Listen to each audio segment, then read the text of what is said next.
हमारा बंगाल जो पहले से ही सोनार बंगला है, हमारा बंगाल जो पहले से ही सोनार बंगला है और कलकत्ता शहर को सिटी ऑफ जॉय कहलाता है।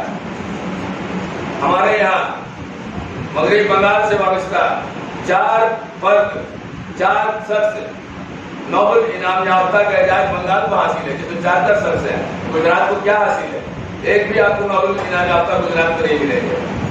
मोदी अमित शाह गुजरात में कुछ भी नहीं।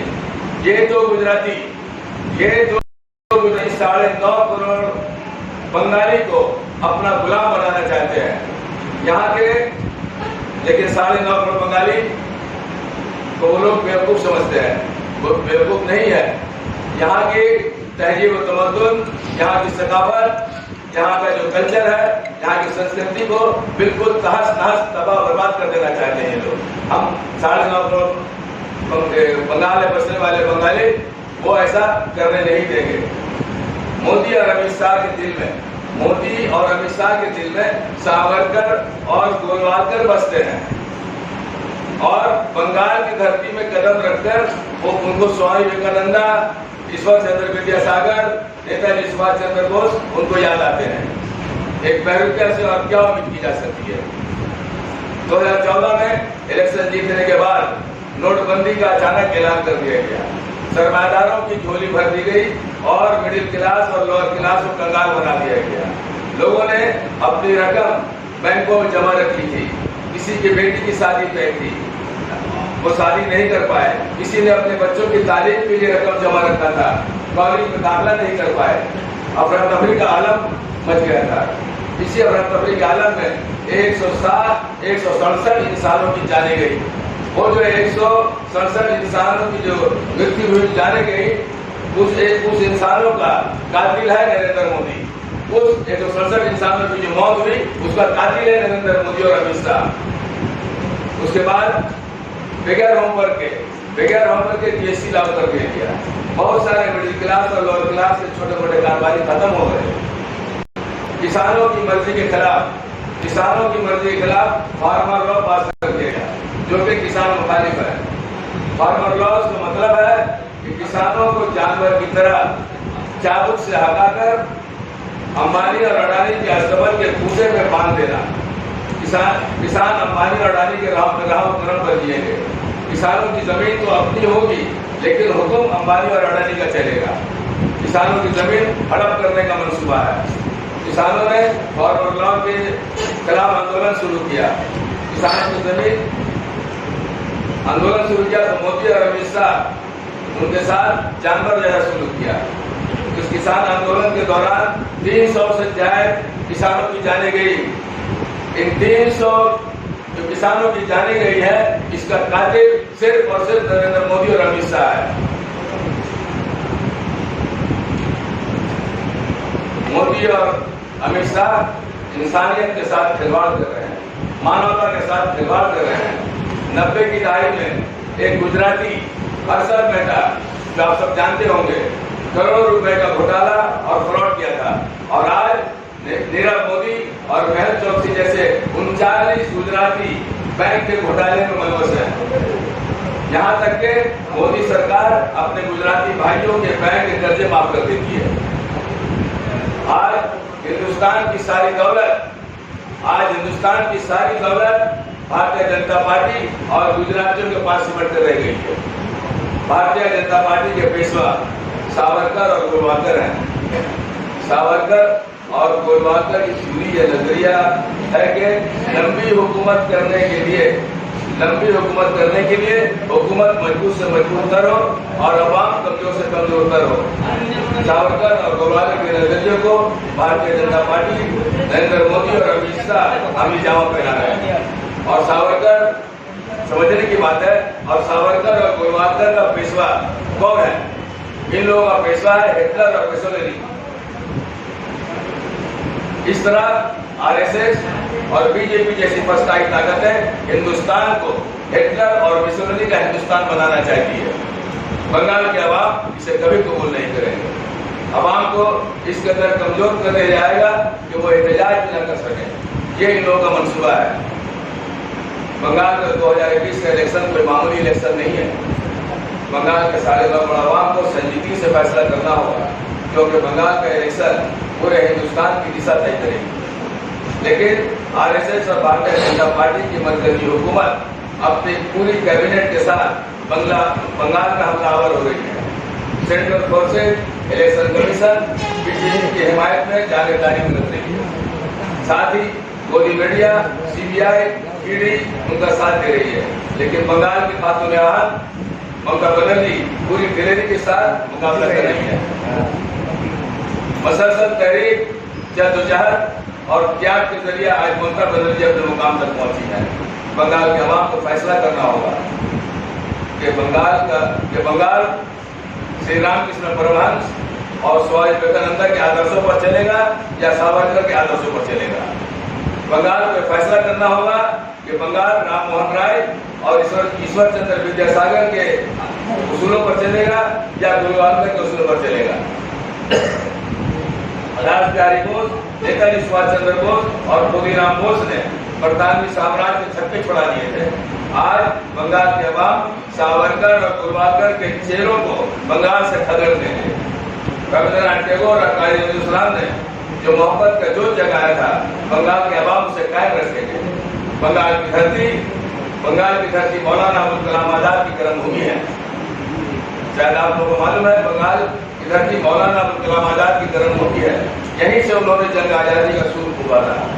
मौलाना अबुल कलाम आजाद हिंदू मुस्लिम इत्तेहाद के सबसे बड़े अलमबरदार थे।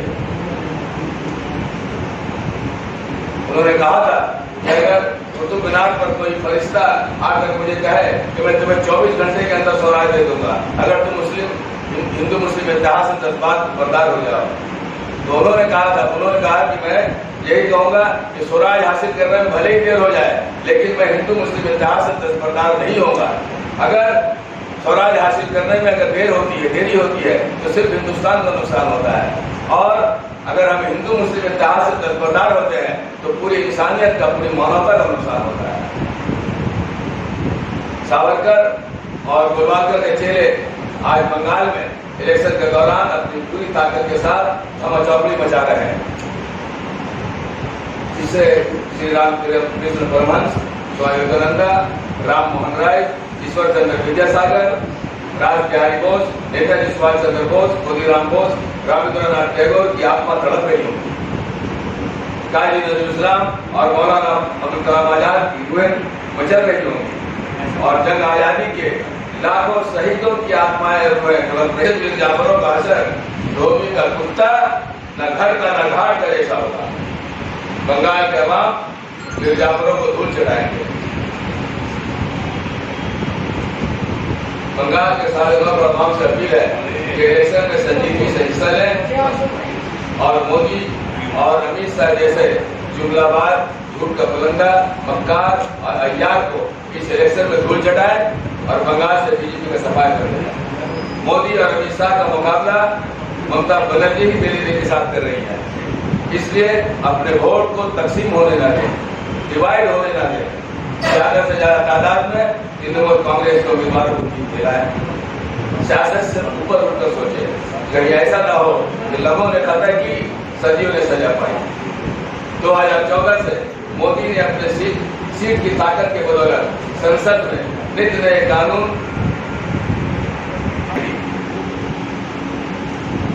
बाद उसे कानूनन सती पर पाबंदी लगा दी गई, कानूनी तौर से सती होना बंद हो गया। मोदी कहेंगे कि सती होना हिंदू धर्म की परंपरा है, संस्कृति है, ट्रेडिशन है। राम मोहन राय ने हिंदू धर्म को नष्ट कर दिया, इसलिए हिंदू धर्म में पति के मृत्यु पर पत्नी को सती होना पड़ेगा। क्या ऐसा वक्त आने का आप इंतजार करेंगे? वो लोग फिर संसद में अपनी सीटों की ताकत की बदौलत वहां से बिल पास कराएंगे कि नहीं, हमारे हिंदू धर्म का रस्म रिवाज है, परंपरा है, नहीं, फिर से अब जो है हिंदू पति के मरने के बाद उनको सती होना पड़ेगा। क्या मोदी है तो मुमकिन है? मोदी है तो आज तो अपने हटने में कुछ भी कर सकते हैं, इसलिए फिर सती के कानून को फिर वापस लाएंगे। इस वक्त मिट जाओगे हिंदुस्तान वालों। तुम्हारी दास्ता तक की ना होगी दास्तान होगी। और एक बात मोहब्बत का जो कराते हैं, शक्ति भी शांति भी, शक्ति भी शांति भी भक्तों के गीत में है, धरती के वासियों की मुक्ति प्रीत में है। इस बात के साथ आज हम सब यहाँ पर मौजूद हैं एक सोशल ऑर्गेनाइजेशन बी इंडियंस, जिसके नाम में ही हम बहुत कुछ बोल सकते हैं, बी इंडियंस। आज मौजूदा हालात में हमें पता है कि बी इंडियंस काफी दिनों से बहुत सारे सामाजिक काम को अंजाम देती रही है, लेकिन आज यहाँ मौजूद होने का एक खास कारण, क्योंकि हमें पता है कि बंगाल में इलेक्शन है, ऑलरेडी हो रहा है, 2 चरण के जो मतदान हो चुके हैं, तीसरे चरण की तरफ हम बढ़ रहे हैं। कोलकाता के इलेक्शन जो है वो 29 तारीख को है। तो इलेक्शन तो हर 5 साल में होता है, नया क्या है इस बार? इस देश में जो चुनाव है 2000 के बाद, 2014 के बाद से बिल्कुल उसका जो रूप है, उसका जो मकसद है, उसका जो इलेक्शन है, बिल्कुल वो बदल चुका है।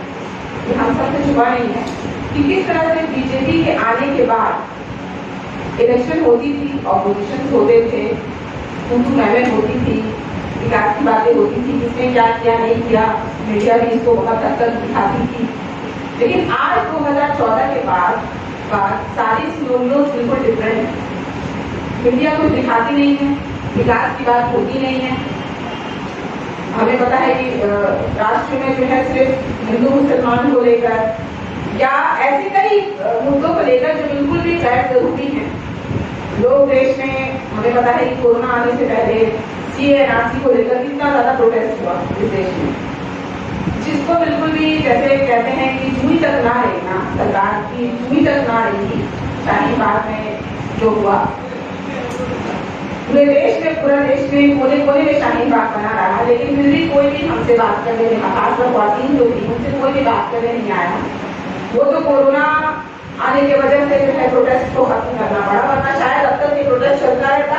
और अब तक जिस तरह से आज किसान भाई हमारे 3-4 महीनों से प्रोटेस्ट कर रहे हैं, उनसे भी कई किसान जो है उनकी जाने भी चली गई, कई जो है परेशानी हाल में, क्योंकि किसानों का काम है कि वो हमारे लिए अनाज पैदा करे। वो छोड़कर अगर वो आज हर बॉर्डर, दिल्ली के हर बॉर्डर में बैठे हुए हैं और प्रोटेस्ट कर रहे हैं, फिर भी क्या ऐसी बात है जो तानाशाही है, जो सरकार, इतने लोग प्रोटेस्ट कर रहे हैं, किसान प्रोटेस्ट कर रहे हैं, हिंदू मुसलमान प्रोटेस्ट कर रहे हैं, हर लोग प्रोटेस्ट कर रहे हैं, उसके बावजूद भी इनको ऐसा लगता है कि इनकी सरकार को 10 से बस नहीं किया जा सकता, इनको हिलाया नहीं जा सकता। खैर, इनका कॉन्फिडेंस के पीछे बहुत सारे कारण हो सकते हैं, जिसमें एक कारण मेरे हिसाब से लगता है कि ये भी सेटिंग हो जाना।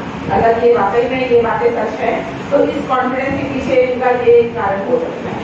दूसरा बात है, आज हम यहाँ पर मौजूद हैं, मौजूदा हालात हमें लखनऊ का देखना है। 2014 से तो हम परेशान हैं ही, लेकिन फिलहाल 2021 में जो बंगाल के ऊपर अन्य दूसरे राज्यों में भी इलेक्शन हो रहे हैं, लेकिन शायद वहां पर इतना ज्यादा इस तरह का माहौल बंगाल में पैदा करने की कोशिश की गई या ऑलरेडी जो चल रहा है कि हमारे देश के प्रधानमंत्री, गृह मंत्री और मुख्यमंत्री, ताज्जुब की बात यह है कि मुख्यमंत्री अपने अपने राज्यों के प्रॉब्लम्स को छोड़कर, खासकर अगर हम योगी महाराज की बात करें, हम यूपी के मुख्यमंत्री की बात करें, उनके देश में सबसे ज्यादा औरतों के ऊपर अत्याचार होता है, बलात्कार होता है। हमने देखा कुछ महीनों पहले की बात है, कोरोना काल में जब हम सब पीड़ित थे, उस वक्त भी हाथरस में जो हुआ, इतनी ज्यादा जो घटना जो घटी, जिसके बारे में हम बोलते वक्त भी हमारी जबान लड़खड़ाती है, किस तरह से दिन दहाड़े देख करके रात में उनके माँ बाप को नहीं बताकर अंतिम संस्कार कर देना, तो ये शायद सिर्फ बीजेपी के राज्यों में ही पॉसिबल हो सकता है। दूसरी बात है हमारी मीडिया, उसके बारे में तो हम कैसे थक गए। आप जैसे मीडिया लोग भी हैं, मैं आपको बहुत बहुत धन्यवाद करूंगी कि ऐसे भी मीडिया कुछ हैं जिनकी आवाज जो है, हमारी आवाज उन तक पहुंचती है, वो आवाज जो है वो सारे लोगों तक पहुंचाते हैं। लेकिन अफसोस की बात है कि जो मेन मीडिया है, जिसको हम कहते हैं मेन स्ट्रीम मीडिया, जिसको पूरा हिंदुस्तान देखता है, सपोज हमारे बंगाल की खबर हिंदुस्तान में बिल्कुल दूसरे राज्यों में इसको अलग करके दिखाया जाता है। जैसे कि मेरे भाई ने कहा कि दुर्गा पूजा हम सब जानते हैं, बंगाल वासी जानते हैं कि दुर्गा पूजा यहाँ पे सालों साल मनाया जाता है। यहाँ तक कि कोरोना के समय भी प्रोटोकॉल के बावजूद भी यहाँ पे दुर्गा पूजा के जश्न